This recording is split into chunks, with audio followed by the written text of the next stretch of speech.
ఇప్పుడు మనం చూస్తున్నది అమరావతి క్వాంటమ్ వ్యాలీ నిర్మాణం పూర్తయిన తరువాత ఉండే దృశ్యం. ఇది మధ్యలో ఉన్న భవనం నిర్మాణం జరుగుతున్న ప్రాంతం. ఇది 3 అంతస్తులతో నిర్మిస్తున్నారు. దీనికి 2 వైపులా 30 అంతస్తులతో ఒక్కొక్కటి 8 భవనాలు నిర్మిస్తారు. ఇది ఉద్దండరాయనపాలెంలో సిఆర్‌డిఏ కార్యాలయానికి అత్యంత సమీపంలో సీడ్ యాక్సిస్ రోడ్డు పక్కనే నిర్మాణం జరుగుతుంది. దీని నిర్మాణం కోసం రాష్ట్ర ప్రభుత్వం 650 కోట్లు కేటాయించింది. నేషనల్ క్వాంటమ్ మిషన్‌లో భాగంగా కేంద్ర ప్రభుత్వం మొట్టమొదటి ప్రాజెక్టును అమరావతిలో ఏర్పాటు చేస్తోంది. అంతేకాకుండా క్వాంటమ్ టెక్నాలజీ అభివృద్ధి కోసం రాష్ట్ర ప్రభుత్వం ఇప్పటికే 1000 కోట్ల నిధులు కేటాయించింది.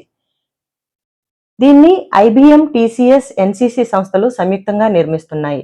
సుమారు 50 ఎకరాలలో ఇది నిర్మాణం జరుగుతోంది. ఇప్పటి వరకు ఏపీలో విద్యార్థులు తమ ఉద్యోగాల కోసం హైదరాబాద్కో, బెంగళూరుకో లేదంటే విదేశాలకో వలస వెళ్లాల్సిన పరిస్థితి ఉండేది.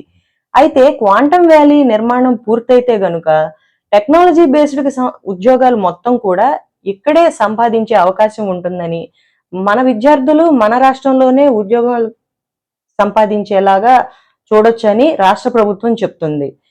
ఇప్పటికే విట్ యూనివర్సిటీ, ఎస్ఆర్ఎం యూనివర్సిటీలో 2 సెంటర్లను ఏర్పాటు చేశారు. ఈ క్వాంటమ్ సెంటర్స్ లో రీసెర్చ్ లో పాలు పంచుకునేందుకు గాను కొంతమంది విద్యార్థులకు కొన్ని పరీక్షలు కూడా నిర్వహించారు. ఆ ఎంపికైన విద్యార్థులను తరువాత కాలంలో జరిగే రీసెర్చ్ల్లో పాలు పంచుకునేలాగా చూస్తారు.